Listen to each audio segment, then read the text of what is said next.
Hello, c'est Isos pour le Levis Music Project. Retrouvez dès maintenant ma session studio sur YouTube pour découvrir comment j'ai composé mon morceau, Kirua.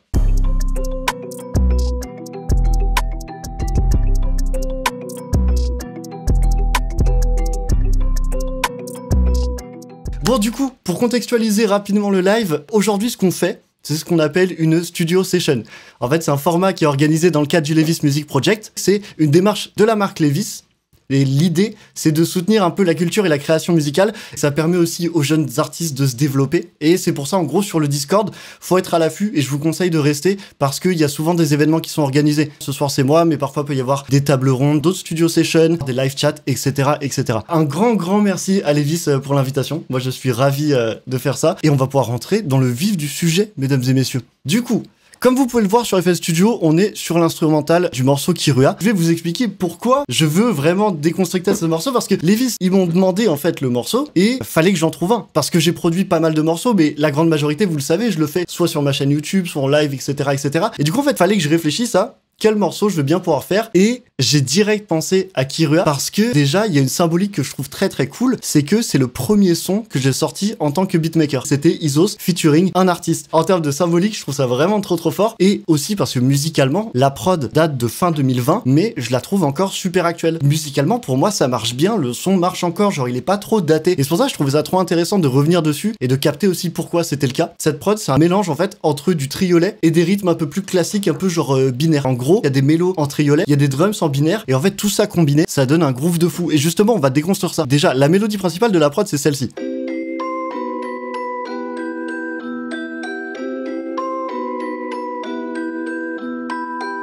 Incroyable mélodie de Bells, et il faut savoir que, à la base, quand j'ai commencé à composer, j'ai composé 7 mélodies. Mais là, c'était Petit Ours Brun vibe, vous voyez ce que je veux dire? Là, c'était très gentil. Et je me suis dit, vas-y, on va la mixer, on va voir qu'est-ce qu'on peut en faire. J'ai rajouté un halftime. Le halftime, pour ceux qui connaissent, du coup, c'est un preset qui vient jouer un peu sur les temps, etc. Mais surtout, là, on l'a mis en 1.5. Du coup, ça va donner un peu cette teinte triolet. Genre là, si on écoute...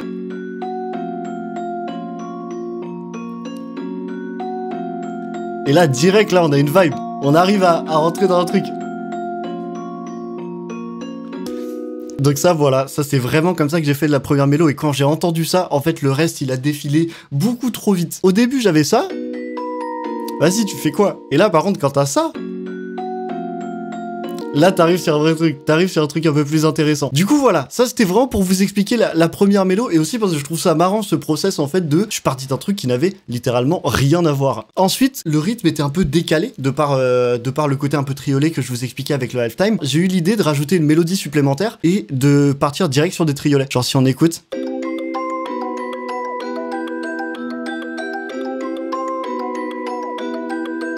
En fait, c'est des bells en triolet qui viennent répéter les accords. Avec un petit effet un peu glitch, un peu type stop. Et ça, en fait, c'est tout bête, mais ça vient amener un rythme tout de suite. Genre, ça amène de la texture, etc. Et ça, je trouve ça vraiment trop bien. Genre, en fait, là, on bouge la tête. Et le preset, je l'ai choisi. C'est celui-ci parce qu'en fait c'est pareil, c'est une mélo, c'est ce qu'on appelle des mallettes, mais ce que j'aimais bien, c'est ce côté un peu organique, genre ça a de la vie comme son. Moi je suis un grand fan de ce genre de sonorité.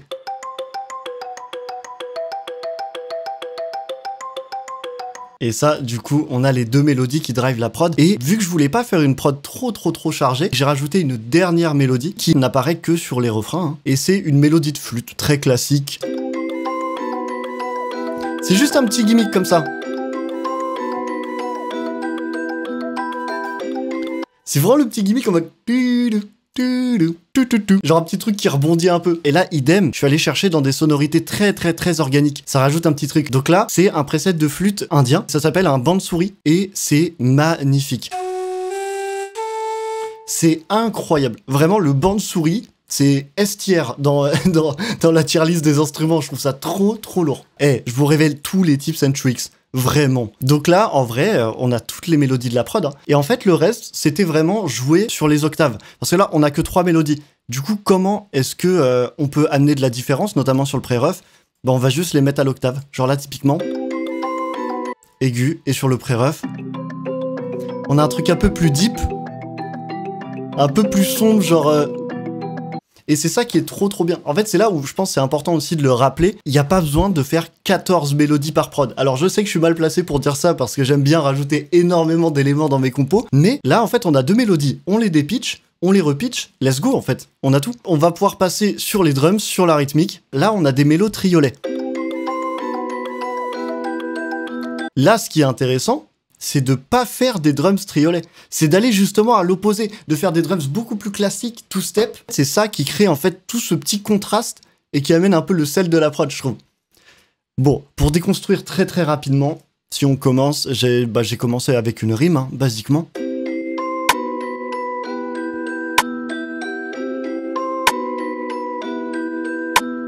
Simple, efficace, comment lancer une prod, on met une rime. Et là, en fait, ce qui est marrant, c'est que ce truc de simplicité, c'est aussi à travers les choix de sonorité pour les drums. Là, pareil, pour la rime, on est sur un truc très sec, en fait. J'ai les flows à Ariston, là. Bah oui, c'est ça, moi, pareil. Maintenant, quand j'écoute cet instrumental, j'entends Ariston qui chante, tu vois. Et après, du coup, on arrive au hi-hat. Donc là, il y en a 2, mais je les ai layer, en fait. Ça veut dire qu'ils se complètent, mais ils jouent la même chose. Et comme vous pouvez voir, c'est un pattern super droit, en fait. On vient juste jouer un peu sur les vélocités pour amener un petit peu de dynamisme, un peu de vie, un peu de relief. Et le contraste est trop cool. Mais pour ça, attendez, je vais mettre celle-là.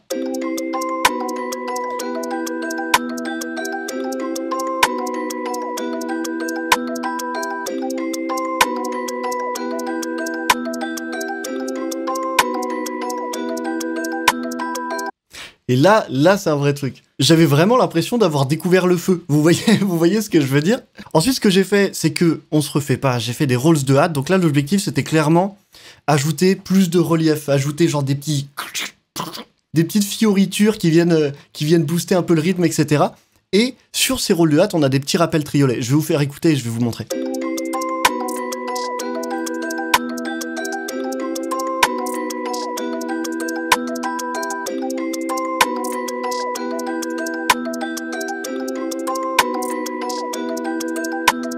Là, le triolet, ce qu'on peut voir, c'est notamment ici.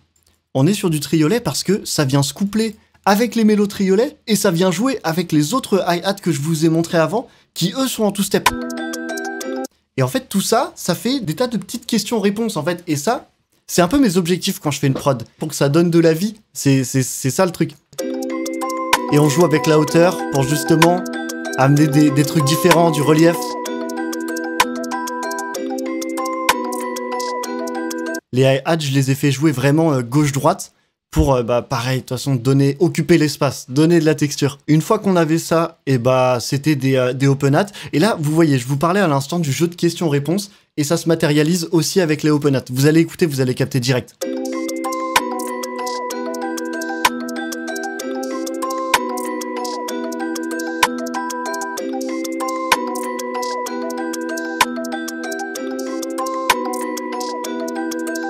Là, pareil, sonorité très simple, mais jeu de questions-réponses.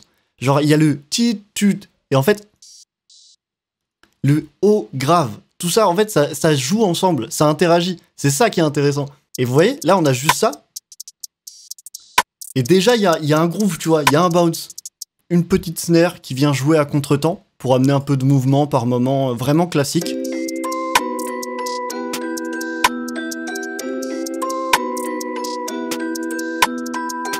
Et pareil, la snare, elle fait des petits gauche-droite. Mais ça, c'est vraiment des placements assez classiques rap, en fait, on va dire. C'est vraiment... c'est un peu l'essentiel. Avec ça, concrètement, on a vraiment la base de la rythmique. Et, du coup, bien évidemment, on y vient. C'était le moment du kick et de la 808. Il y a un moment, faut faire taper ça. Faut nous ramener des subs. Faut nous ramener des fréquences graves.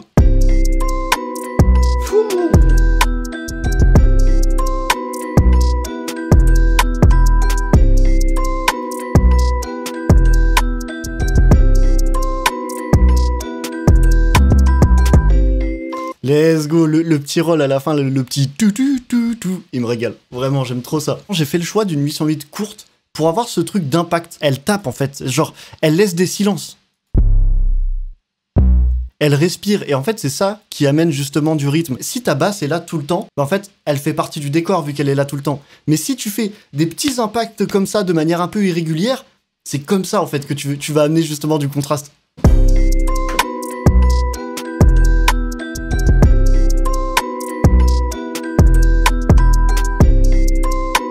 Et aussi, l'intérêt d'avoir une 808 un peu courte qui tape, c'est que tu peux la laisser en solo. Sur cette prod, il y a des moments, notamment sur le couplet, où il y a que la 808. Et ça se suffit à soi-même, en fait, ça tape déjà suffisamment, et le kick n'est pas tout le temps là. Et en fait, ce qui est amusant, c'est que à l'époque, je l'ai fait parce que je trouvais que ça sonnait bien, c'était fin 2020, et maintenant, en fait, c'est devenu, pas une nouvelle norme, mais c'est ultra démocratisé, en fait, ce truc de, on peut mettre des 808 sans kick. Et voilà, à l'heure actuelle, 90% de mes compositions, il n'y a pas de kick. Donc voilà, après, pour la 808, on est vraiment sur un jeu assez simple. On va pas trop la charger, tu vois, elle tape pas trop souvent. Par contre, là encore, des petits rappels de triolet, des petits tout. Et à la fin, la petite descente finale pour amener un peu de piquant. Let's go.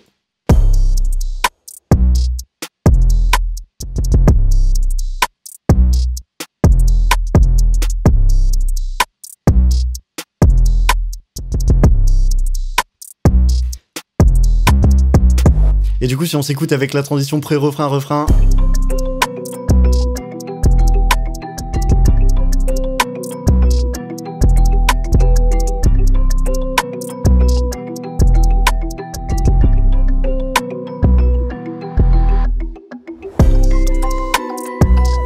Et là, on a le refrain qui part. Moi, j'entends Ariston dans ma tête, personnellement.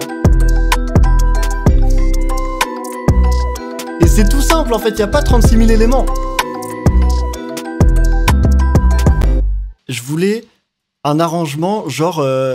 parce que c'est vrai que traditionnellement, sur le pré-refrain, personnellement, je mets pas de drums, je mets une basse, etc. Et là, je me suis dit, en fait, vu que les mélodies partent dans les graves, chose qui n'arrive pas avant, je me suis dit, en fait, je peux laisser les drums, on aura quand même un switch, on aura quand même cette sensation de, ok, on arrive sur le pré-ref. Et ouais, après, sinon, bah, honnêtement, niveau arrangement, ça se joue beaucoup sur des codes d'octave. On met en grave sur l'intro, on passe en aigu quand on arrive sur le couplet, pré-refrain pour bien signaler qu'on fait redescendre, on repasse en grave, et après, refrain, tout en aigu, en rajoutant la flûte. Donc voilà, c'est vraiment l'idée, c'était d'organiser le morceau. Et d'ailleurs, on peut noter un truc, je sais pas si vous l'aviez capté, mais c'est que le refrain fait exactement la même durée que le couplet. En fait, ça c'était un truc, dès que j'ai fait la prod, de base, ça n'était pas du tout prévu pour Ariston, mais je voulais que ça soit une prod où il y a un vrai refrain dessus, tu vois. Et pour s'assurer tranquillement de ça, tu fais quoi? Vas-y, tu fais des refrains qui font la même taille que le couplet. Et parce que moi, je voulais vraiment... une top line qui vienne apporter un truc, tu vois, un truc gimmick, efficace, etc. Et du coup, c'est pour ça. Genre, c'est exactement la même durée. Du coup, voilà, je pense avoir fait le tour niveau vraiment purement déconstructed technique de la prod. Est-ce que vous avez des questions, des trucs, etc. Alors, mix, ça va être compliqué de vous faire le mix pour une simple et bonne raison. C'est que j'ai dû désactiver des gros plugins qui consomment beaucoup de CPU pour le mix. Bon, là, d'ailleurs, j'ai essayé de l'ouvrir, j'ai peur de le regretter. Non, c'est bon. Mais en gros, tu vois, j'ai 3 ozones sur la prod, donc c'est compliqué. Mais après, niveau mix, de toute façon, il y a rien vraiment de savant. Hein. Un bus pour les mélodies. Tu viens mixer tes mélodies, tu viens vraiment les low cut, etc. Ensuite, tu fais un bus pour tes drums pour les compresser, pour que ça tape bien. Et après, la basse à part, tu vois, qui va direct sur le master. Et sur ton master, moi, j'ai la même recette depuis des années. Depuis 3 ans, je fais la même chose sur le master. Petit EQ, vraiment, pour avoir un truc... un peu arrondi, ça permet, surtout les masters en fait, il y a ça, et un petit Camel Crusher, plugin qui d'ailleurs n'est plus produit, c'est dommage, la boîte a fermé il me semble, mais qui a un preset Subtle Master qui vient ajouter un peu de disto, genre un peu de chaleur, c'était parfait, il me fallait pas plus, c'était tout bon. Donc voilà, mais vraiment niveau mix c'est simple, de toute façon c'est comme tous les mix de prod, ça se joue sur 2 choses, le choix des sonorités, quel plugin vous allez utiliser, est-ce qu'il sonne bien, tu vois, est-ce qu'il sonne pas trop crade, et le choix des drums, tu vois. Et si de base t'as des bonnes sonorités, tu fais des bons volumes, tu mets un master léger, tu peux être sûr que ça tape, tu vois. Mais en tout cas, d'ailleurs, petite anecdote, rigolote à moitié. Je sais pas s'il y en avait certains qui me suivaient à l'époque, mais comme je vous disais, c'est le premier son que j'ai sorti en tant que beatmaker. Isos featuring Ariston, waouh, quelle vie incroyable. Pour moi, c'était fou, hein, vraiment. Et c'est vraiment un morceau que j'aime bien, que j'apprécie, qui a une belle valeur, et c'est pour ça que j'étais grave content de pouvoir vous le faire en déconstructed un peu approfondi aujourd'hui. Et merci d'avoir été présent, tout simplement, pour ce live, c'était vraiment cool. Et puis voilà, je vous souhaite à tous une très très bonne soirée, merci encore à Lévis, et let's go. Let's go. Retrouvez-moi sur la chaîne France du Discord Lévis Music Project, on va parler musique.